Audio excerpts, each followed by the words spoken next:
Hi நான் இது சொல்லி இந்த மாதிரி ஆரா புட்டிக்கில் வந்து நான் 2 சாரீஸ் வந்து எடுத்திருந்தேன். நீங்கள் ஆல்ரெடி வீடியோ பார்த்தீங்கன்னா தெரிஞ்சிருக்கும். ஹொசூரில் இருக்கிற ஆரா புட்டிக்கில் நான் 2 சாரி எடுத்திருக்கேன். ரெண்டுமே செம்ம கலெக்ஷன்ஸ்.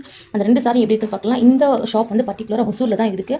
நீங்கள் ஷாப் நேரில் வந்து விசிட் பண்ணாலும் விசிட் பண்ணலாம். இல்லை எனக்கு ஆன்லைனில் தான் வேணும்னு நினச்சினாலும் இவங்களோட இன்ஸ்டாகிராம் ஐடி ஃபாலோ பண்ணினா அதில் வந்து ஆன்லைனுக்கான ஆர்டர்ஸ் வந்து எப்படின்றத அவங்க வந்து கண்டிப்பாக கொடுக்குறாங்க. அது மூலிமா நீங்கள் ஆர்டர்ஸ் வந்து உங்களுக்கு பிடிச்ச ஆர்டர் வந்து நீங்கள் எடுத்துக்கலாம். ரொம்பவே அழகான ஒரு ஷாப்புங்க. சின்ன புட்டிக் தான், ரொம்ப அழகாக நீட்டாக வச்சிருக்காங்க. ஒரு தனித்தனி செக்ஷனாக வச்சிருக்காங்க. ஹெவி சாரீஸ் ஒரு செக்ஷன், அப்புறம் நார்மல் சுடிதார்ஸ் குர்த்திக்கு ஒரு செக்ஷன் வச்சிருக்காங்க.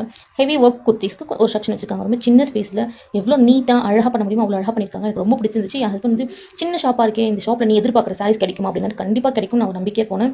அந்த நம்பிக்கை அவங்க சூப்பராகவே எனக்கு வந்து கொடுத்தாங்க. அதுவும் இல்லாமல் நம்ம கேட்க அவங்க எடுத்த கலெக்ஷனை காமிச்சிட்டே இருக்காங்க. எனக்கு அது ரொம்ப பிடிச்சிருந்துச்சு. ஒரே டிசைனில் பல கலர்ஸ் வச்சுருக்காங்க. அந்த எல்லா கலர்ஸுமே எனக்கு எடுத்து காட்டினாங்க. அது அவங்ககிட்ட அந்த இது ரொம்ப பிடிச்சிருந்துச்சு. எவ்வளோ பெரிய பெரிய ஷாப்லாம் போயிருக்கேன். அங்கெல்லாம் வந்து பார்த்தீங்கன்னா ஒரு 4 கலெக்ஷன்ஸ் மேலே எடுத்து போடுறதுக்கு அவங்க ரொம்ப கஷ்டப்படுவாங்க. ஃபேஸ் அப்படியே ஒரு மாதிரி காட்டுவாங்க. ஆனால் இவங்க கொஞ்சம் கூட சலிக்காமல் அவ்வளோ அழகாக எடுத்து காமிச்சாங்க. எனக்கு என்ன ஒரு சின்ன வருத்தம்னா, இது வந்து நம்ம ரீல்ஸில் பார்க்குற அந்த ஓனர் அவங்க தான் இந்த கப்பிள்ஸ். அவங்க 2 பேரும் அவங்க பார்க்க முடியல. மேபி அவங்க பேர் எனக்கு தெரியல. இந்த நம்ம இன்ஸ்டா ரீல்ஸ் தான் அவங்கள பார்த்துருக்கேன். அந்த 2 பேரும் ஹஸ்பண்ட் ஒய்ஃப் 2 பேரும் நான் பார்க்க முடியல. பட் சின்ன வருத்தம்னா அது ஒன்று தான். ஓகே, சாரி இப்படி பார்க்கலாமா? அந்த வீடியோக்குள்ள போகலாம்.